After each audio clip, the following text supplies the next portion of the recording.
Salut ma belle Véro. Bonjour, bonsoir tout le monde. Comment vas-tu? Ça va super bien, c'est vendredi. Ouais, c'est pas ça t'as le sourire, quoi? Mais non, mais je t'en forme, tu le sais. Habituellement, quand je le suis pas, ça paraît tout de suite dans mon visage. J'ai même pas besoin de le dire, mais je t'en forme, ça va bien. Ta grippe est partie? Ben presque. Je te le dis, on l'attaque jour après jour.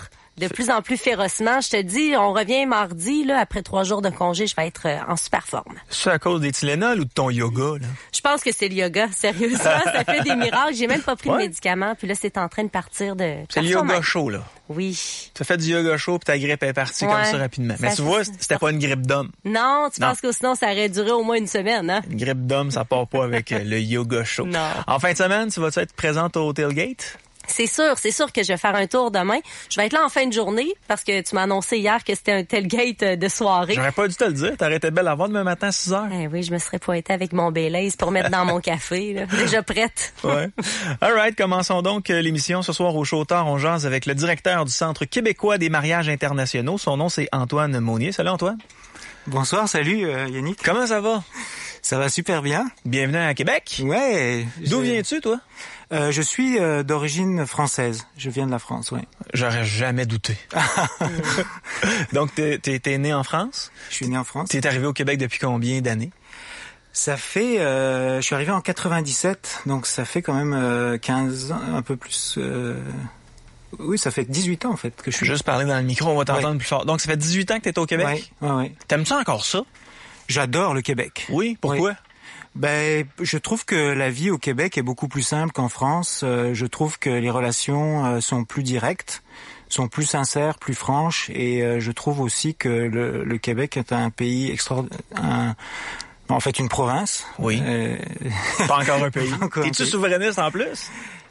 J'ai lu la biographie de René Lévesque au complet. J'aime beaucoup cet homme politique. Avec raison. Ouais, je trouve qu'il a vraiment fait beaucoup de choses pour le Québec. Depuis, non, j'aime plus tellement les idées du Parti québécois. Je me sens plus. Mais à l'époque de René Lévesque, oui, j'aurais définitivement été de son côté. Ouais, comme plusieurs d'ailleurs. Ouais. Effectivement. T'es en business depuis combien de temps au Québec? J'ai ouvert mon entreprise en 99, donc ça fait 16 ans aussi que j'ai des entreprises en informatique, en immobilier. Et tout récemment, dans le monde de la rencontre. Ouais. Donc, tu as plusieurs entreprises. Oui. OK, c'est bien. Puis tout récemment, tu as ouvert le Centre québécois des mariages internationaux. Pourquoi tu as fait ça? Ben, en fait, ma dernière entreprise, c'est vraiment quelque chose qui est arrivé parce que j'y croyais beaucoup. C'est un peu... une poussée à l'intérieur de nous. Vous savez, des fois, après 40 ans, on a quand même un espèce de quelque chose qui est vraiment important pour nous. C'est le démon du midi, je pense. Ouais, c'est pas comme ça qu'on l'appelle. Et j'ai senti que au Québec, il y avait réellement un besoin au sein de la population masculine. Je me sentais au départ, je me sentais mal parce que après mon divorce, je me disais je suis pas comme tout le monde, il doit y avoir un problème avec moi. T'étais-tu marié avec une Québécoise ou une Française? Une Française. Ouais. Et puis au bout d'un moment, quand j'ai rencontré, c'est surtout quand j'ai rencontré Yvon Dallaire, qui vient de Québec d'ailleurs. Un psychologue, oui. Que je connais bien. On le reçoit souvent à l'émission. Ouais.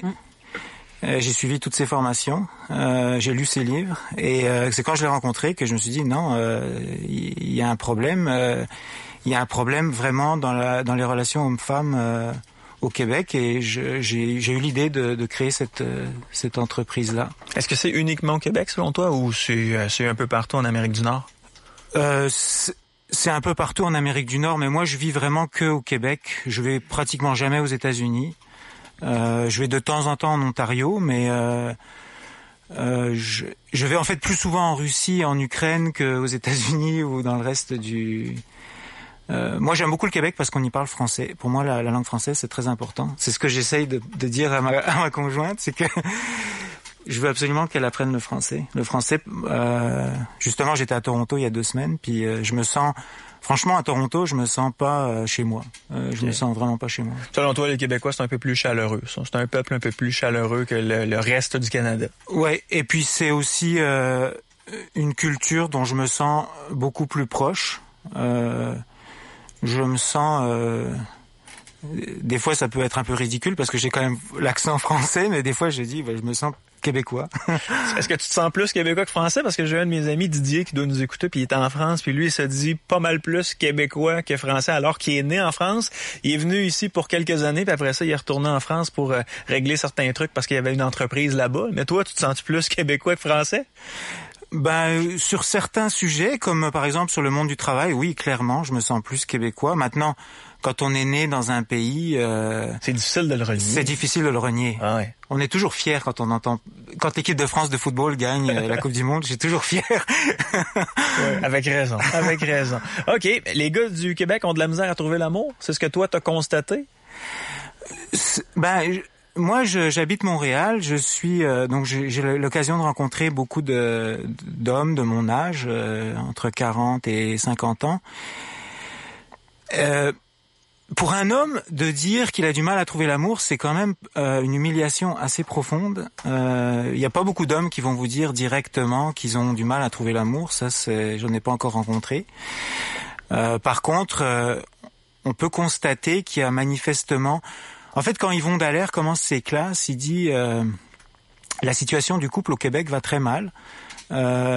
Au Québec, on a, d'après les statistiques officielles, on a des statistiques au-delà de 52% de la population qui vit seule.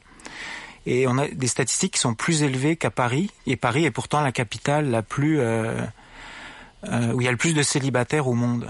Donc il y a quand même au départ un constat, il y a un problème. Après, on s'aperçoit que c'est surtout dans les régions. Notamment, on a beaucoup de clientèle à Val-d'Or. Val-d'Or, c'est notre ville phare parce qu'en fait, les hommes, ils arrivent dans notre bureau, ils sont tellement motivés de nous rencontrer qu'ils viennent en voiture depuis Val-d'Or, juste pour nous rencontrer. Ouais. Et ils nous expliquent qu'à Val-d'Or, il y a 10 hommes pour une femme. 10 hommes pour une femme? Ouais. Les filles doivent être gâtées. Les filles ont du choix. Ouais. Puis les gars, dans le fond, ils sont juste pas capables de trouver une conjointe. Mais pourquoi ils viendraient pas faire un tour à Montréal ou encore à Québec où le ratio est à peu près de 50-50? Il y a quand même... c'est sûr que il y a quand même une problématique entre les hommes et les femmes en Amérique du Nord, je dirais. Yvon Dallaire, c'est le premier qui, devant moi, l'a exprimé à haute voix sans avoir peur. Et ça, pour moi, ça a été comme un énorme soulagement parce que au départ, je pensais que j'avais quelque chose qui avait de pas correct avec moi. Puis quand j'ai vu quelqu'un qui est connu, qui est reconnu partout en France, en Europe, je sais pas si vous savez, mais Yvon Dallaire, c'est quand même une célébrité en Europe. Oui. Et je me suis dit ça y est, ça veut dire que ce que je pensais est vrai. Il y a réellement une problématique. Alors il y a certains hommes qui effectivement se disent, qui commencent à se dire peut-être que il faudrait que j'aille chercher ailleurs, que il y en a qui sont tannés qui voudraient un retour aux sources. En fait. Okay. Pourquoi? Parce que je sais pas, en Amérique du Nord, on est plus individualiste peut-être. On fait nos affaires chacun de notre côté. Les femmes sont plus indépendantes. Oui. Alors, ça, c'est vraiment important J'ai pas du tout aimé... En fait, la journaliste du Journal de Montréal, elle est venue nous rencontrer à notre bureau à Montréal, suite à l'entrevue avec Paul Arcand. Et j'ai passé 2 heures avec elle à lui expliquer des notions de sociologie, etc. Et puis elle est rentrée 2 heures après, elle a pondu un article, elle a pris une photo de mon client, elle a écrit en première page, deuxième page du Journal de Québec et de Montréal, elle a dit « Écœurés des Québécoises, ils partent chercher l'amour en Ukraine ». C'est tellement pas ce que je veux véhiculer comme image, parce que de toute façon mon client, sa mère, elle est québécoise. Donc comment il pourrait être écœuré des Québécoises? Est-ce qu'il est écœuré de sa mère? Ça n'a aucun sens.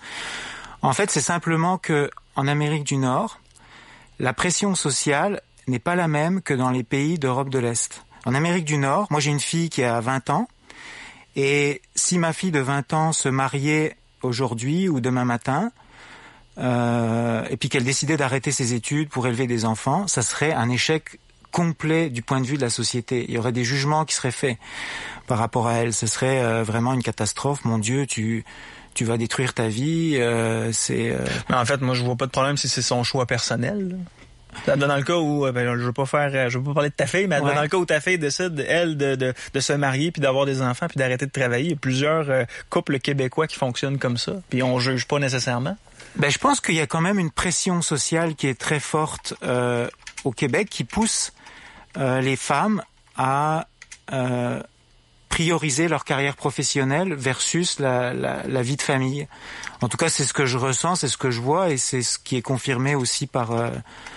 j'ai eu pas mal de discussions là-dessus avec Yvon. Alors qu'en Europe de l'Est, c'est surtout quand on voyage qu'on s'aperçoit de la différence.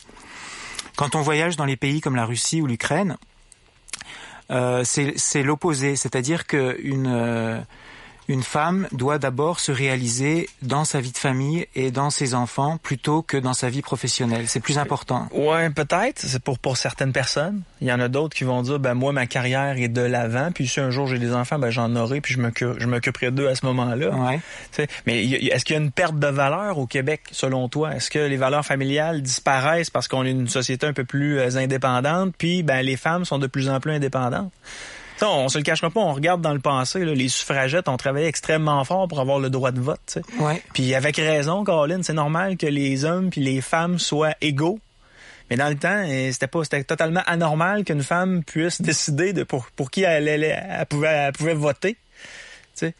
Oui, alors ça, j'ai été bien clair là-dessus. Je suis à 100% pour l'égalité des droits entre les hommes et les femmes, et je suis vraiment particulièrement fier aussi de dire que les femmes du Québec partout dans le monde ont un rôle, ont joué un rôle et jouent encore un rôle aujourd'hui, notamment en Afrique. Il y a beaucoup de mouvements protection de la valeur des protection des femmes. Les femmes québécoises ont joué un rôle de moteur et le jouent encore aujourd'hui. Maintenant, c'est intéressant, mais j'ai entendu une émission sur Radio-Canada il y a quelques mois où justement ils invitaient une petite fille de la dame, je me rappelle plus de son nom malheureusement, mais une des premières féministes qui a décidé de lancer les mouvements féministes dans les années 60 ou 70 au Québec. Un petit peu avant ça. Ouais. Et elle expliquait à la radio que sa grand-mère ou son arrière-grand-mère, quand elle a décidé de se lancer là-dedans, elle a dit qu'elle avait conscience qu'elle allait détruire sa famille, mais qu'il fallait qu'elle le fasse parce que la situation des femmes était trop exécrable, qu'elle n'avait pas le droit de vote. Quand j'ai entendu ça, j'ai été... en fait, on forçait les femmes à faire des enfants avec l'Église. Le Québec revient de loin au niveau de la situation des femmes. Ça, je sais, je l'ai appris. En fait, on vient de vous autres. Ouais. C'est vous autres qui nous avez colonisés. Tout à fait, ouais. Ça vient du catholicisme qui venait de la France. Ouais. Mais et puis j'aime beaucoup l'expression de Yvon Dallaire. Yvon Dallaire, il dit le féminisme, le masculinisme, c'est comme un mouvement de balancier. C'est-à-dire que en ce moment, et puis là, je me rappelle très bien les femmes sont allées peut-être un peu trop loin. Et puis là, il va y avoir un retour du balancier qui va revenir du côté des hommes. Donc, en fait, c'est un peu comme une opposition entre les sexes qui... les hommes sont allés trop loin il y a quelque temps. Donc, on ne réussira jamais, selon M. Dallaire, mais M. Dallaire n'est pas là pour se défendre, mais selon ce que tu es en train de m'expliquer, on ne réussira jamais à être égaux. Il y a toujours une balance qui va se promener, un peu plus pour les hommes. Ensuite, quelques décennies plus tard, ce sera un peu plus pour les femmes, puis on va revenir comme ça un peu plus pour les hommes. Oui, ça je sais pas, parce que je peux pas prévoir l'avenir. Ouais. Ça j'en ai aucune. Parce que je regardais tes gestes, c'est pas mal ça que ça voulait dire. Ouais. Mais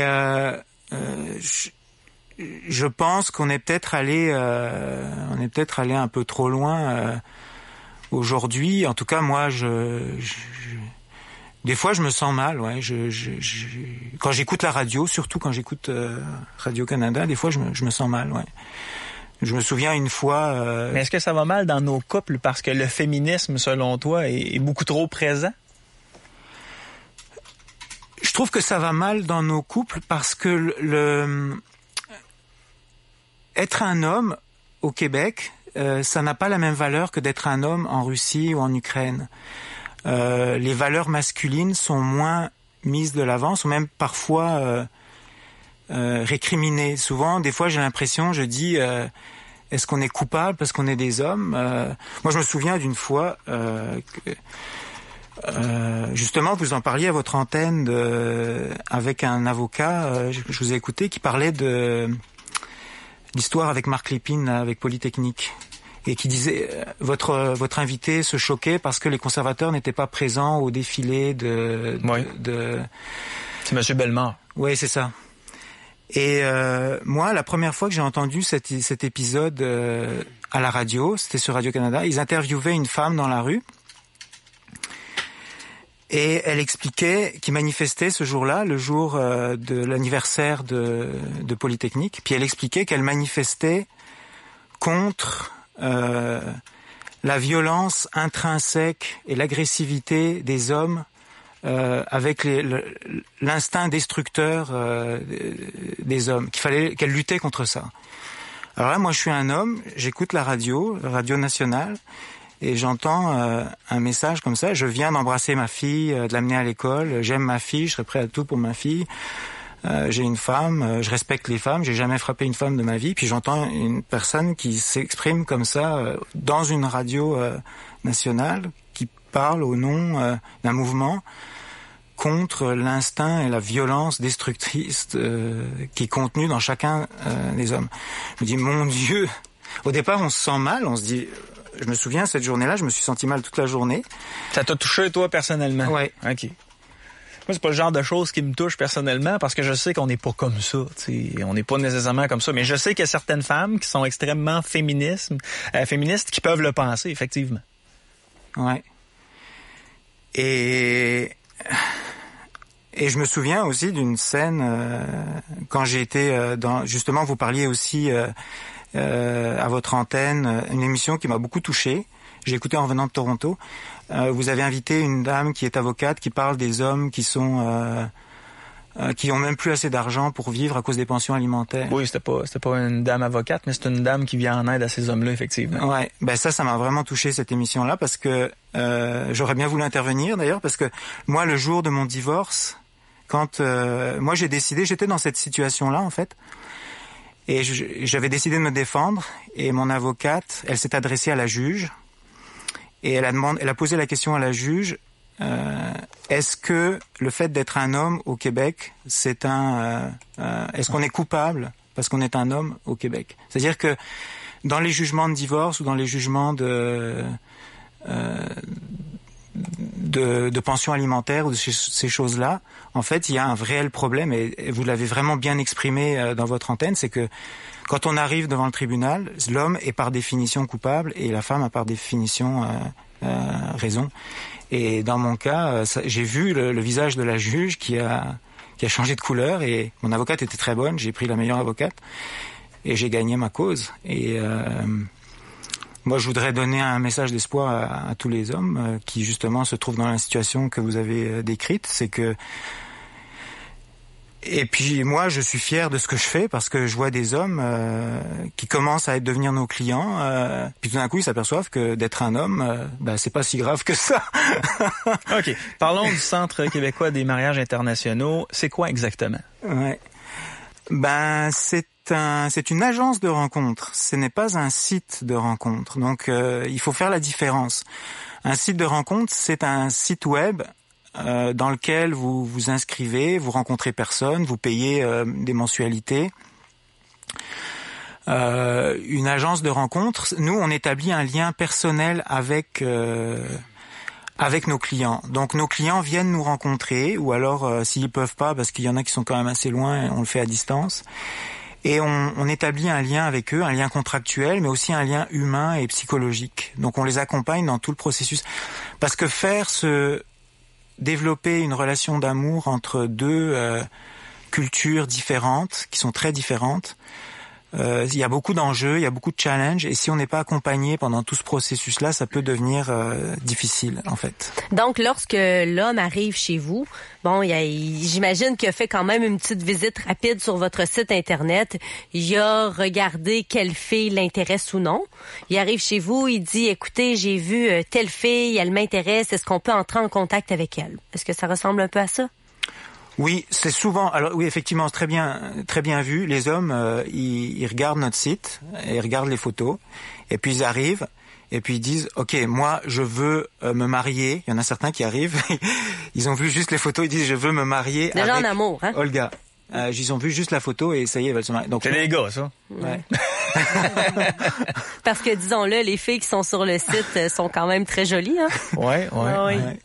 OK, donc les gars arrivent déjà à ton agence puis ils disent moi j'aimerais me marier avec Olga. Là, j'imagine que tu commences à leur expliquer que ça fonctionne pas comme ça. Comment ça fonctionne au Centre québécois des mariages internationaux?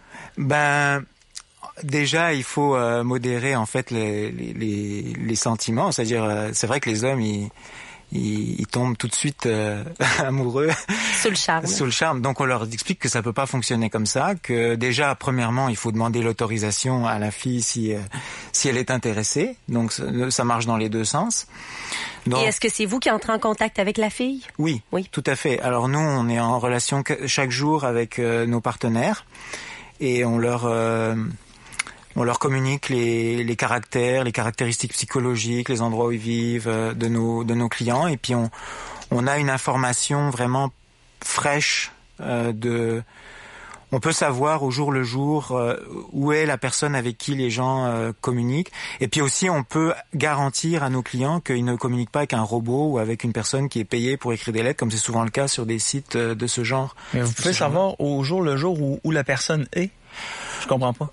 Ben en fait, oui, pour certains hommes, c'est très important de mettons qu'ils s'attachent à une personne, à une fille en Ukraine ou en Russie, et ils commencent à développer des sentiments. Ils lui écrivent chaque jour, ils communiquent avec Skype. Donc là, mettons qu'il y a une journée où elle peut pas répondre, où elle est pas là, etc. Donc là, l'homme s'inquiète, il nous appelle. Qu'est-ce qu'elle fait? Bon, là, il est parti une semaine avec sa famille à la campagne ou quelque chose comme ça. Parce que vous connaissez l'agenda de ces femmes-là dans leur vie privée, à l'autre bout. On n'a pas énormément de clients aujourd'hui, donc on est capable de gérer ça au jour le jour, oui. Donc on peut appeler notre partenaire. Notre partenaire appelle la fille sur son cellulaire et puis dit oui, non, tout va bien, je suis... Puis c'est ça que les hommes veulent. Ils veulent vraiment avoir... Ils sont très inquiets, hein. Ils veulent du concret, ils veulent on doit les accompagner dans tout ce processus-là. C'est pour ça que ça n'a rien à voir avec un site de rencontre. Selon vous, est-ce qu'ils sont accaparants ou vraiment inquiets, incertains par rapport à ce que ça peut donner comme relation? Un petit peu réticents même? Non, ils sont... En fait, ils sont vraiment sous le charme très rapidement de ces femmes-là. Mais on s'entend, elles sont magnifiques. Là, on est allé voir le site internet. Elles sont toutes plus jolies les unes que les autres. Il n'y a pas de pichou là. Non. D'ailleurs, les filles, moi, ce qui m'intrigue, c'est les filles, habituellement, lorsqu'on s'inscrit sur un site de rencontre, dans une journée, on peut avoir une trentaine de messages facilement. Eu ça, toi? Alors, je me suis dit, vous, votre site, les filles doivent avoir en masse l'embarras du choix. Ça doit être les filles qui ont le dernier mot. Ah, ça, c'est très vrai. C'est-à-dire qu'au Québec, ça, c'est un point vraiment important. Au Québec, une femme, ce que tu viens de dire, oui, Véronique, une femme qui s'inscrit dans un site de rencontre au Québec, elle a 30 messages par jour. Puis un homme, s'il en a 1 par mois ou 2 par mois, il est chanceux. En Ukraine et en Russie, c'est l'inverse. Les hommes, il y a à peu près, dans un site de rencontre, il y a à peu près 8 femmes pour un homme. Donc il y a un déséquilibre sidérant. En fait, en Russie, en Ukraine, les femmes prennent des cours de séduction pour pouvoir rencontrer un homme. Donc il y a une compétition féroce. En fait, les femmes au Québec se rendent pas compte. Dans le fond, les gars en Ukraine, c'est de la viande. Puis les femmes, c'est des carnivores. C'est ça? OK. Puis il n'y a pas assez de viande pour les carnivores. Exactement. C'est vrai, ça? Je vais aller voir les statistiques, là. Il y a plus d'hommes, il y a plus de femmes en Ukraine que d'hommes. Oui. Ah oui. En fait, dire qu'il y a plus de femmes que d'hommes, en fait, je suis allé, quand j'ai fait ma tournée, quand j'ai commencé à établir les partenariats avec mes partenaires, d'un pays à l'autre, toutes les directrices d'agence me disaient oui, selon nos statistiques officielles, nous avons 9 femmes pour un homme, nous avons 8 femmes pour un homme, nous avons 7 femmes pour un homme. C'est sidérant. Et puis quand on se promène dans la rue, est-ce que ça veut dire que c'est les femmes qui s'inscrivent plus dans les agences ou c'est au niveau de la... Non, mais c'est vrai que les hommes dans ces pays-là sont vraiment choyés. Ouais. OK. Mais là, je suis en train de regarder les statistiques, c'est pas mal pareil, là. Mettons mettons qu'on prend la catégorie 25-54, 45% d'hommes, 55% de femmes. Ce qu'il faut savoir, c'est que c'est les statistiques qui nous sont données par les agences de rencontres. Donc, moi, ce que je pense, c'est que c'est les statistiques au niveau des gens qui s'inscrivent dans les agences de rencontres. Okay. Et ce qu'il faut savoir aussi, c'est que la problématique qu'on a, c'est que il y a énormément d'alcoolisme et de problèmes avec les hommes dans ces pays-là. Donc, les gars sont pas vargeux. Les hommes, ce que les femmes disent, c'est que trouver un homme qui soit mariable, qui soit fiable, c'est quasiment impossible en Ukraine ou en Russie. Et je sais que c'est vrai parce que j'ai rencontré moi-même je suis le client. J'ai rencontré ma conjointe en étant client de ma propre entreprise. Ah oui? Oui. OK.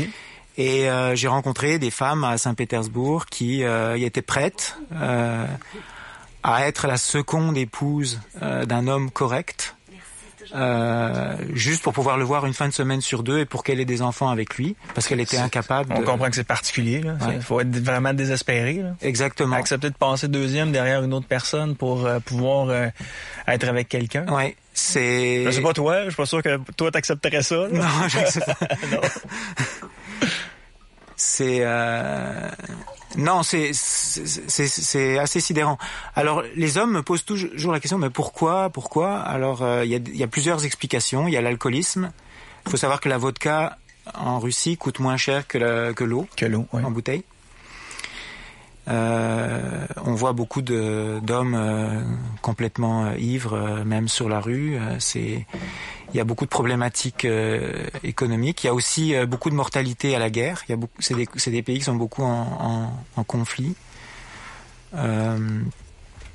Les hommes aussi se retrouvent souvent à l'armée, dans des services à l'étranger ou dans des... OK. Fait que si je résume, là, les femmes en Ukraine puis les femmes en Russie considèrent que les gars qui sont dans leur pays sont pas nécessairement tout le temps corrects. Beaucoup de ceux-là sont des alcooliques. Oui. Très peu d'hommes sont mariables, ce qui fait en sorte qu'il y a plus de femmes disponibles pour le nombre de bons partis, si on peut appeler ça ainsi. Oui, c'est un très bon résumé de la situation. Hein. OK. Donc, ces femmes-là, qui sont célibataires, qui sont à la recherche d'un mari ou d'un futur conjoint, préfèrent les gars en Amérique du Nord? Je me rappelle d'un moment particulier dans mon bureau. Moi, en fait, chaque client qui arrive, d'abord il rencontre Elena, qui lui explique comment on fonctionne, etc. Puis après, moi, je le rencontre personnellement. Et puis, ils ont souvent beaucoup de questions à me poser. On se pose des questions entre hommes, on jase entre hommes. Donc là, on ferme les portes, puis ils me posent des questions sur les femmes là-bas, etc. Et puis, il y avait un monsieur, un camionneur dans la région de Laurentides qui était là. Et puis, un monsieur très gentil, très bien. Puis, il me pose des questions, justement, les mêmes questions que tu me poses. Et puis, au bout d'un moment, il y a une période de silence entre nous. Puis, je vois qu'il se gratte la tête, puis il me regarde, puis il me dit, au fond, nous, les hommes québécois, on est des perles. On est les hommes les plus extraordinaires au monde. Ah oui? Il avait confiance en lui. Pourtant, c'est pas le genre de gars qui a de la misère à se trouver une fille. Un gars qui a confiance en soi comme ça. Ben non, justement, il avait pas confiance en lui parce que en fait, il s'est dit que c'était une perle. Ben non. C'est vendeur, c'est un bon Véro, un gars qui va te voir puis qui me dit salut Véro, je suis une perle. Écoute, je tombe tout de suite. Hein? Ben en fait, non, c'est parce que j'ai vu que dans sa tête, il réalisait à quel point parce qu'il me posait des questions sur le comportement des hommes là-bas. En fait, comment les hommes se comportent. Les pensions alimentaires, comme vous en parliez, là-bas, un homme, il il fait des enfants et puis il s'en va et il se préoccupe absolument pas il change de femme au bout de 2 ans et puis il y a pas de pension alimentaire à payer, il y a rien à faire. Ils ont un choix considérable, donc ils traitent les femmes beaucoup moins bien que les hommes traitent les femmes au Québec. Il y en a des crottés ici aussi, là.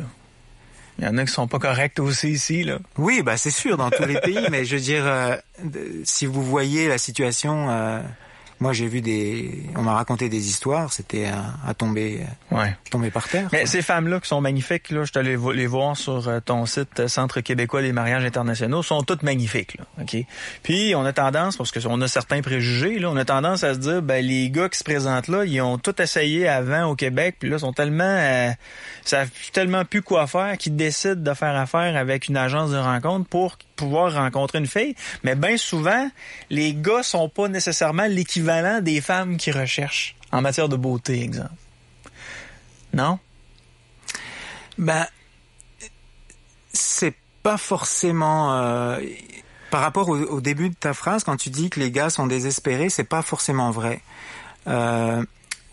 Et ça, c'est quelque chose sur lequel j'ai insisté avec Paul Arcand, parce que lui, il m'a posé la question, qu'est-ce que vous voulez dire par le mot traditionnel? Et pas plus tard que la semaine dernière, le monsieur qui était avec moi, c'était pas un monsieur désespéré du tout, c'était un monsieur très très correct, très bien, qui gagne très bien sa vie. Et lui, ce qu'il m'a dit, c'est que ce qu'il recherchait, c'était le côté traditionnel de la relation. Et quand on parle de traditionnel, c'est le côté des valeurs où il y a dans le couple une différence entre les hommes et les femmes. C'est-à-dire que ça veut pas dire que la femme fait la cuisine puis l'homme il regarde la télévision. Non, je comprends, Antoine. Ce que j'essaie d'expliquer, c'est qu'il faut qu'il y ait une attirance physique dès le départ. Je veux dire, pour qu'ils puissent avoir une rencontre, là. Tu sais, les filles sont magnifiques. Le gars, il arrive, c'est sûr qu'il tombe en amour tout de suite. Ça fait, je sais pas, ça fait 10 ans qu'il n'y a pas eu de blonde. Il a 45 ans. Il dit, moi, c'est elle que je veux. Puis elle, puis elle, puis elle, puis elle, puis peut-être elle. Puis là, il s'en va te voir. Il est super enjoué. Sauf qu'il y a des femmes là-dedans qui ont 21 ans. Il y en a qui ont 50 ans. Mais j'imagine, je connais un peu les boys, là, dans notre gang, là. Un gars de 45 ans, là, il serait bien content d'avoir une blonde de 30 ans, là. Ouais. 15 ans plus jeune, là. Mais la fille, là, qui a 30 ans, es-tu intéressé nécessairement à avoir un gars de 45 ans? Oui, ok, ça c'est une très bonne question. Et c'est justement, on en parlait avec Boris Lava dans la voiture en venant ici.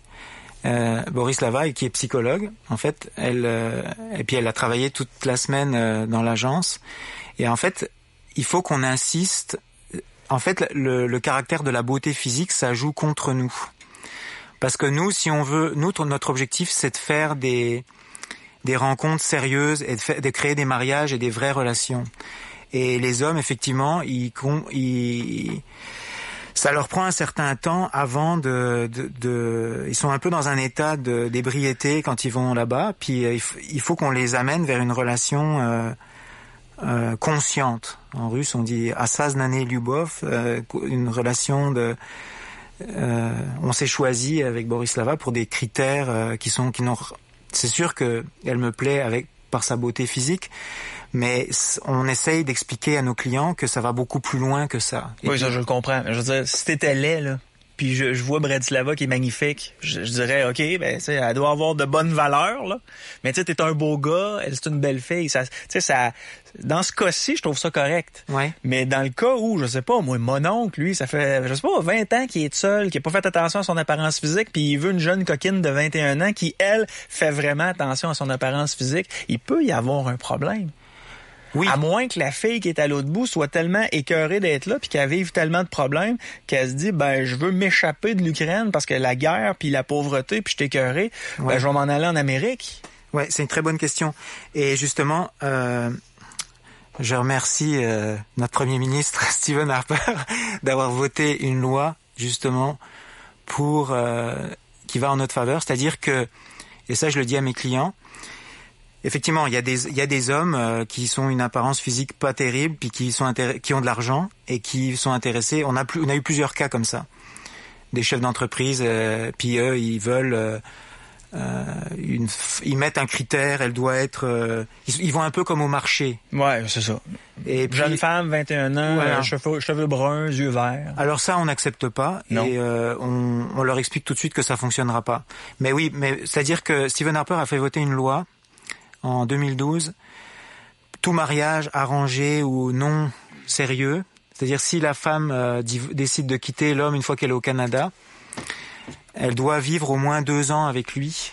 Il doit avoir au moins 2 ans de mariage consommé pour que elle puisse rester au Canada. Si elle vient juste pour se marier puis qu'au bout de 6 mois elle le quitte, à ce moment-là elle se fait déporter dans son pays d'origine. Donc elle devient un peu dépendante de la personne qui l'a fait venir ici. Ouais. C'est-à-dire qu'ils ont estimé, je sais pas comment ils ont fait leur loi, mais ils ont estimé que ça prenait au moins 2 ans de vie commune, de mariage pour que considérer que le mariage n'était pas un mariage arrangé en fait. Et ils le vérifient. Donc ça joue en notre faveur parce que si la femme décide de venir au Canada juste parce qu'il a de l'argent, puis parce que donc nous on essaye de filtrer à ce niveau-là parce que nous on n'a pas intérêt à avoir de la mauvaise publicité. On veut plutôt s'orienter vers des mariages vrais et sincères. Jusqu'à maintenant, mis à part ton couple, est-ce que vous avez eu une réussite?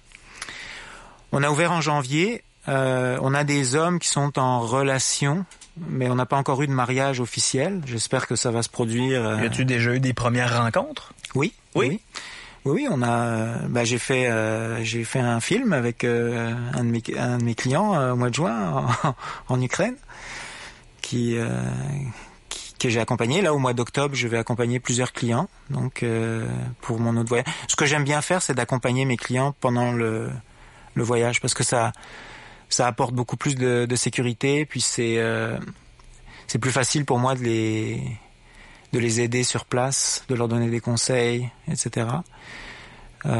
Puis même, le client qui est venu avec moi au mois de juin, il aimerait ça retourner aussi. Donc il y a... On débute, hein, faut pas... Ton processus à toi a duré combien de temps quand tu as rencontré ta conjointe? Ça a duré combien de temps? À partir du premier jour où tu as communiqué avec elle? Avec Boris Lava, on s'est rencontrés en décembre de l'année dernière. OK. Donc c'est tout récent? Oui, c'est assez récent, mais on a passé beaucoup de temps ensemble. On a fait des vacances ensemble. J'ai rencontré sa fille. Elle a rencontré ma fille aussi. Et puis on a vraiment une connexion... vraiment à tout point de vue, c'est extraordinaire. J'ai jamais été aussi heureux du point de vue des sentiments. Et puis c'est... On te souhaite que ce soit pareil dans 10 ans. Ouais. Hein? Parce que après 10 ans, des fois, les relations sont houleuses avec nos conjoints. Des fois 20, des fois 30. Tu sais, pas pessimiste. Des fois, après 30 ans, tu ne le regardes même plus. Mais jusqu'à maintenant, toi, tu l'as rencontré en 2014? Oui, on s'est rencontrés en décembre. Ouais. OK. Vous êtes rencontrés. Est-ce que c'est en décembre 2014 que tu as commencé à communiquer avec elle par Internet? Oui, non, on a communiqué avant, à distance. OK. Combien de temps avant? Je dirais 2 mois à peu près, 2-3 mois. On a communiqué par lettre. C'est ce que font nos clients aussi. Ceci dit, il faut faire très attention parce que on a un client qui a rencontré une femme, donc qui est tombé amoureux de la photo, puis qui a commencé à discuter avec Skype chaque jour. Il passait 2 heures sur Skype chaque jour. Il arrive à Kiev et finalement, première soirée au restaurant, j'étais là, je faisais la traduction et il y a aucun courant qui se passe, mais vraiment le silence total. Donc ils communiquaient comment ensemble? Je sais pas, des fois les Russes parlent pas nécessairement anglais, puis les Québécois parlent pas nécessairement anglais non plus. En Ukraine, les femmes parlent presque toutes, en tout cas les jeunes jusqu'à 32, 33 ans parlent presque tout anglais, couramment mieux que... en fait, la majorité des femmes que mon client a rencontrées parlaient mieux anglais que lui. Donc ceci dit, je fais quand même certaines rencontres où je fais la traduction parce que il y a certaines choses que je veux aider, notamment au niveau des différences culturelles. Ça, les différences culturelles, c'est la partie qui est la plus intéressante. Et la plus complexe aussi, sûrement. La plus complexe. Ouais. Ça doit accrocher parfois ou... Oui, ça accroche, mais c'est la partie, en tout cas moi c'est la partie qui m'intéresse le plus dans le processus, et parce que moi j'adore les voyages, j'adore la différence culturelle. J'ai écouté dans plusieurs émissions que toi aussi, Yannick, tu parlais des voyages, que c'était vraiment important. Puis c'est important pour tout le monde. Ouais. Faut vraiment aller voir ce qui se passe ailleurs pour apprécier des fois ce qui se passe chez nous, puis de comprendre un peu les différents mouvements autour de la planète. Mais Antoine, bon, il y a de ça. En 2014, tu as commencé à communiquer avec la fille qui allait devenir ta future conjointe. Ouais. Par la suite, vous vous êtes rencontrés au mois de décembre 2014 pour la première fois? Oui. OK. Tu t'es allé la rencontrer en Russie ou en Ukraine? En Ukraine. En Ukraine. Elle parlait déjà anglais un peu? Oui, Borislava parle un petit peu anglais. OK. Et tchut-tchut, comme on dit en ukrainien. Tchut-tchut, ça veut dire un petit peu. OK. Puis toi, tu parles ukrainien aussi? Moi, je parle russe. Tu parles russe? Ouais, donc on parle en russe en fait ensemble. OK. Mais toi, tu viens de la France? T'as appris le russe comment? Ben en fait, moi, la Russie, moi, je suis un passionné de voyage. J'adore En fait, ma compagnie d'informatique, c'est les Premières Nations. Je travaille pour les Inuits dans le Grand Nord, Kujawak, et les Indiens Cris. Moi, ce qui me passionne dans la vie, vous avez fait aussi une émission sur qu'est-ce qui vous passionne. Vous parlez de la radio avec votre psychologue. J'ai trouvé ça super intéressant. Moi, ce qui me passionne, c'est les différences culturelles. On constate que la radio de Montréal est plate en maudit parce que tu nous écoutes tout le temps. Ouais. C'est le fun. Non, mais je trouve que vos émissions sont très bonnes. Voilà, moi, ma passion, c'est le voyage. C'est les différences culturelles. Et la Russie et l'Ukraine, moi, quand j'arrive là-bas, le temps s'arrête, en fait. J'ai plus de notion du temps. Je suis comme un enfant et je me suis aperçu qu'on ne peut pas vraiment découvrir un pays, parce que moi, quand je veux découvrir un pays, je le fais, mais vraiment à fond. Ouais. Et si on ne maîtrise pas la langue, on est très très très rapidement limité. Okay, donc tu as appris le russe très rapidement. Ouais. Et en maîtrisant la langue russe, on rentre dans les familles, on rentre dans la culture, on rentre dans la compréhension de tout ce qui se passe, quoi. En fait, donc tu as rencontré Bratislava en 2014. Ouais. Et qu'est-ce qui est arrivé ensuite? Est-ce que vous avez dû vous marier tout de suite? Comment ça a fonctionné? Non, on n'est pas encore mariés. On prévoit de se marier, mais on n'est pas encore mariés. Si j'étais toi, je me dépêcherais, là. Нам нужно скоро жениться. En fait... Qu'est-ce qu'elle a dit? Что ты сказала?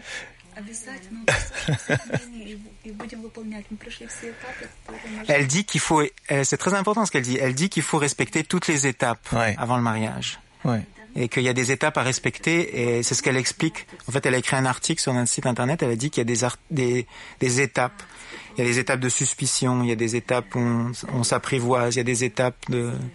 Puis on essaye d'expliquer toutes ces étapes aussi à nos clients. Ouais. Et les étapes on s'est parlé d'ailleurs à cœur ouvert de des moments où on avait eu des doutes, en fait. Est-ce que c'est la bonne personne? Est-ce que c'est pas la bonne personne? Okay. Pour elle, c'était très important de voir comment j'allais me comporter avec sa fille, par exemple. Pour elle, c'était très, très important.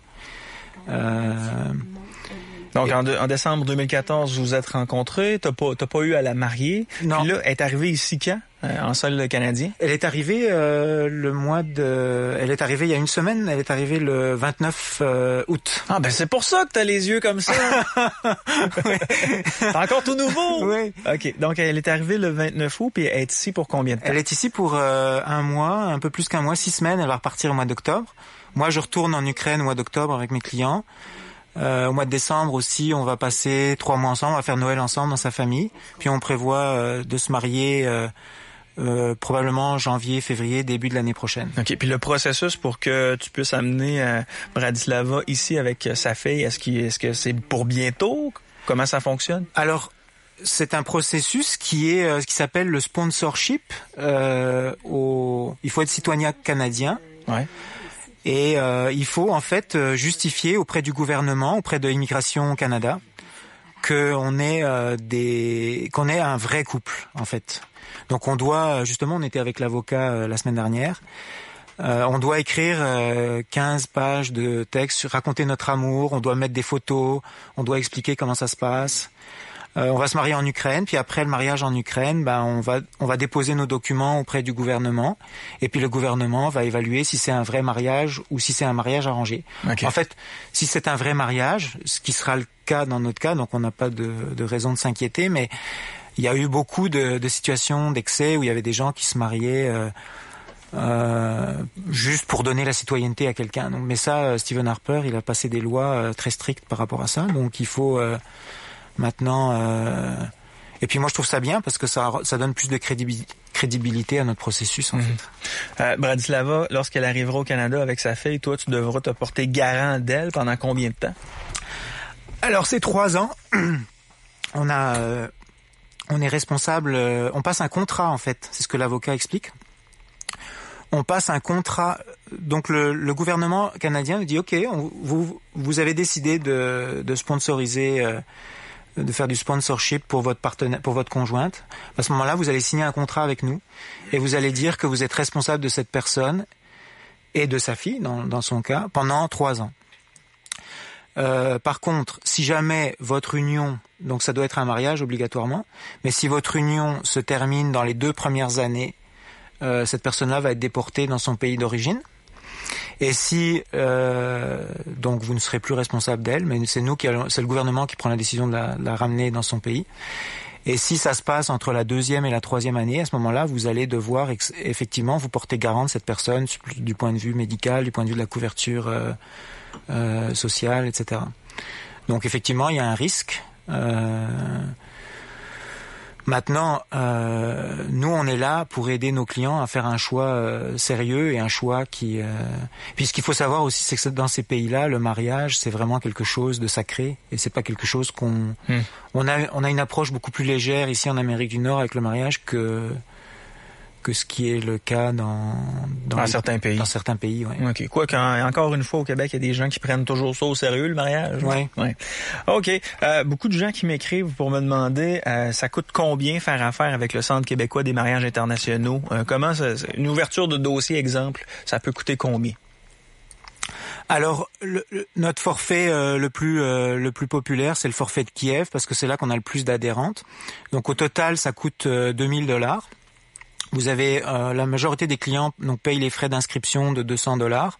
On fait la prise de photos, on fait les vérifications parce qu'on n'a pas le droit de prendre des personnes qui ont un casier criminel ou qui sont mariées, évidemment. Donc on fait des vérifications à ce niveau-là. Et après ils payent par mensualité un montant de $200. Ils doivent payer la totalité du montant avant leur voyage en Ukraine ou en Russie. Ce qu'il faut savoir, c'est que sur les $2,000, moi, je dois donner la moitié à mon partenaire en Ukraine.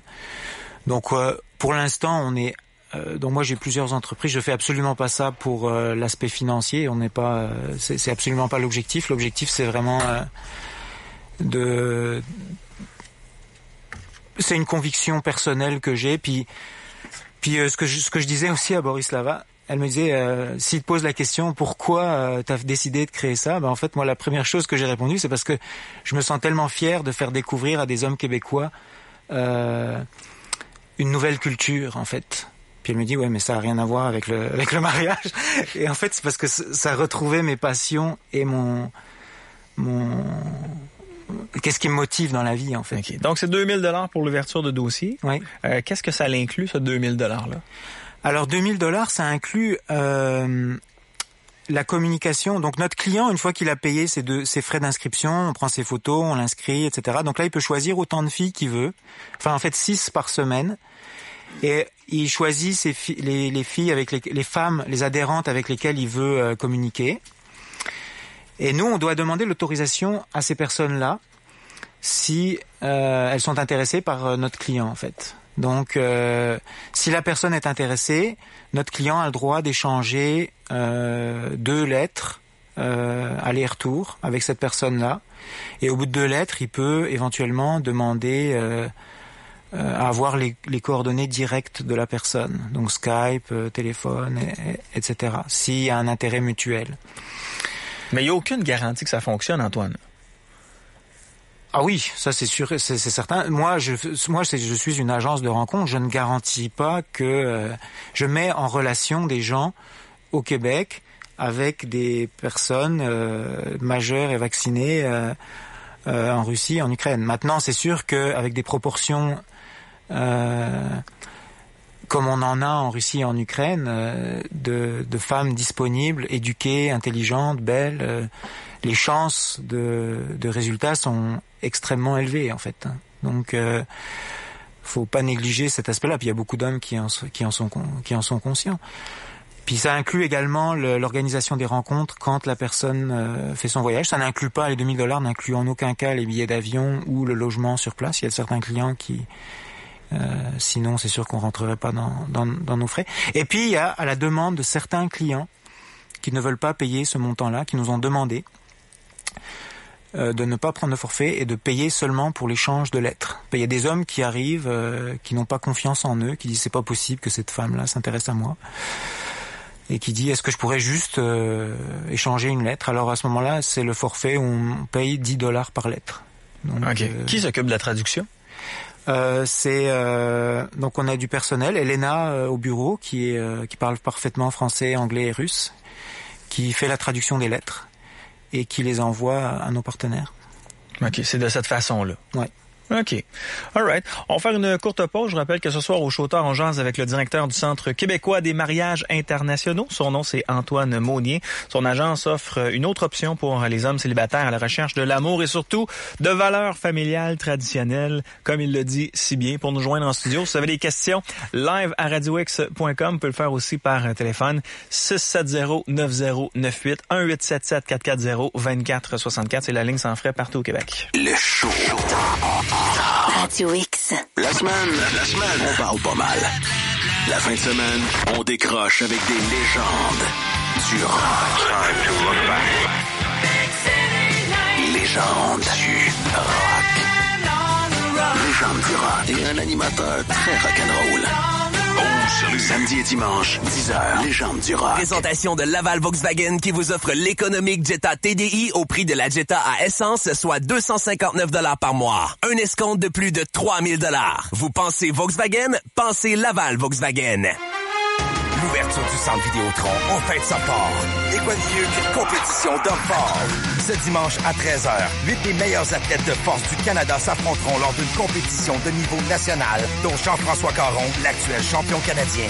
Homologués par le circuit des hommes forts, ils vont vous démontrer leur incroyable force et endurance physique dans plusieurs épreuves de force. C'est ce dimanche 13h dans le stationnement du centre Vidéotron et c'est gratuit. Collaboration Choix Radio X. Radio X. C'est le temps de prendre un café chez Tim Hortons avec notre café de torréfaction foncé. L'essayer, c'est l'adopter. L'essayer, c'est l'adopter. Comme quand j'ai essayé le karaoké pour la première fois. Plus que ça.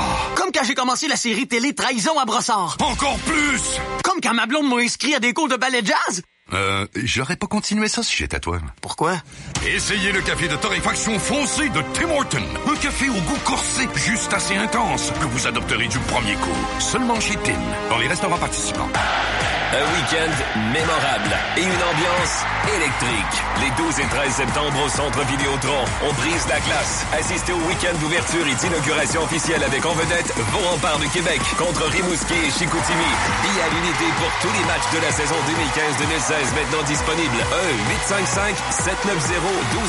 1-855-790-1245 ou sur ticketmaster.ca. Les 12 et 13 septembre, on brise la glace au Centre Vidéotron. Début des festivités le 12 septembre dès 15h. Le Showtard vous est présenté par le Bistro Bar L'Atelier. Vous avez une fringale tartare le soir? Notre sublime cuisine est ouverte jusqu'à 1h du matin. Et la fin de semaine, 2h. Bistro Bar L'Atelier sur Grande Allée. Iron Maiden, le nouvel album, The Book of Souls.